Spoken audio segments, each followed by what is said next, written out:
నిజంగా బీఆర్ఎస్ అంటేనే మన పార్టీ, మన ఇంటి పార్టీ అని మన తెలంగాణ జనం అనుకుంటారు. బీఆర్ఎస్ లీడర్లకు ఏమన్నా అయిందే అనుకో వాళ్ళు అస్సలు ఊకోరు. పార్టీల సంతోషం వచ్చినా కానీ జనం ఆపుకోరు. వాళ్ళు కూడా మస్తు సంబరపడతారు.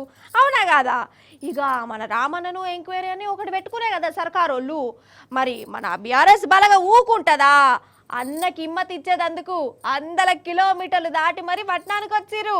ఎంక్వైరీ ఒడిచినాక సంబురాలు చేసుకున్నారు. పారి ఈ ముచ్చట చూద్దాం మనం. చూస్తుర్రా మన తెలంగాణ భవను బీఆర్ఎస్ బలగంతో ఎట్లా కిటకిటలాడుతుందో. రామన్నను సోమవారం నాడు ఏసీబోలో ఎంక్వైరీ చేస్తారని ఎరగొడుతూనే బీఆర్ఎస్ లీడర్లు, కార్యకర్తలు హైదరాబాద్లో ఉన్న తెలంగాణ భవన్ కచ్చిరు. రామన్నను కలిసిరు. అన్నతోని సైనికులకి నిలబడ్డరు.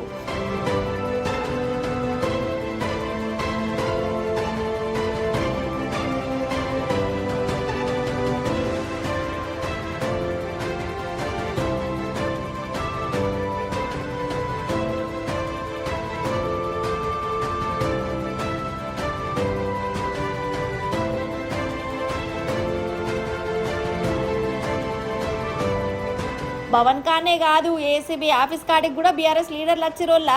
ఇక బీఆర్ఎస్ సైనికులను చూసుడుతోనే సర్కారు వాళ్ళకి ఏమనిపించిందో, పోలీసు వాళ్ళకే కోపం వచ్చిందో కానీ ఉత్త పుణ్యాన కాళ్ళ మీద ఎగబడ్డరు. వాళ్ళ మీద జులుం చేసిరు.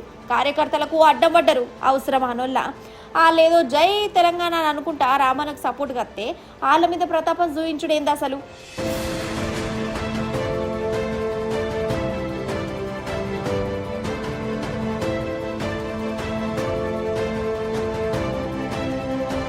ఇంకో దిక్కు రామన్ ఎంక్వైరీ ఉన్నదని హైదరాబాద్ అంతటా పోలీసులు బందోబస్తు పెట్టిరోళ్ళ.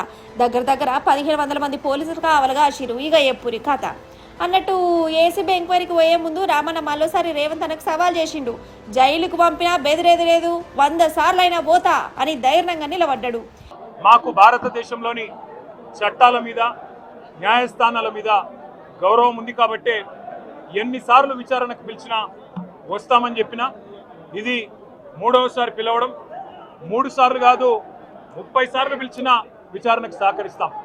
మా మీద కేసులు బనాయించి మమ్మల్ని ఇబ్బంది పెట్టి కమిషన్లు వేసి ఇబ్బంది పెట్టినంత మాత్రాన, వేధించినంత మాత్రాన ప్రజల తరపున ప్రశ్నించడం బంద్ చేస్తామనుకుంటే అది కాంగ్రెస్ ప్రభుత్వం యొక్క అవివేకం, అజ్ఞానం అవుతుంది తప్ప ఇంకోటి కానే కాదు. పెద్దలు కేసీఆర్ గారిని, పెద్దలు హరీష్ రావు గారిని కాళేశ్వరం కమిషన్ ముందు కూర్చోబెట్టి మీరు పైశాచికానందం పొందొచ్చు. ఇవాళ ఏసీబీ ముందుకి విచారణకు పిలిపించి కొంత మానసికంగా రాక్షసానందం పొందుతూ ఉండవచ్చు. అవసరమైతే అరెస్ట్ కూడా చేస్తారు కావచ్చు. కానీ ఒకటి పక్కా, తెలంగాణ కోసం గతంలోనే జైలుకు పోయి వచ్చిన వాళ్ళం. హైదరాబాద్ బ్రాండ్ ఇమేజ్ను పెంచే ప్రయత్నంలో భాగంగా, హైదరాబాద్ బ్రాండ్ని కాపాడే క్రమంలో తీసుకున్న ఒక నిర్ణయం వల్ల మళ్ళీ జైలుకు పోవాల్సి వచ్చినా భయపడేది లేదు. ఒకసారి కాదు 100 సార్లు అయినా జైలుకు పోతాం, కానీ వదిలిపెట్టాం కాంగ్రెస్ ప్రభుత్వాన్ని, కాంగ్రెస్ పార్టీని.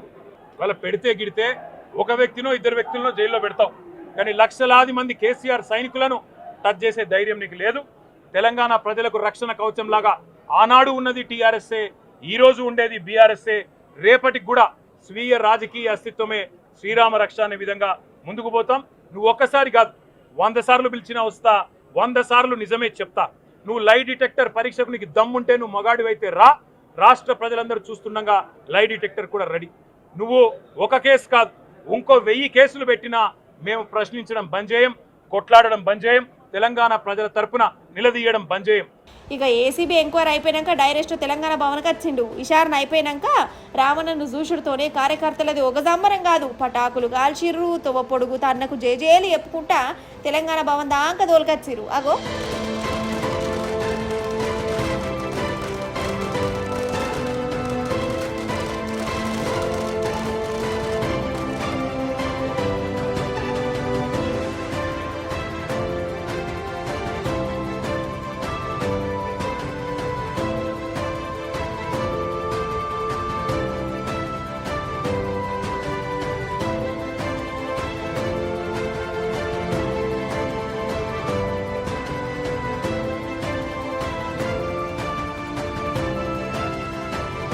గుండెల నిండా అభిమానం అంటే గిది.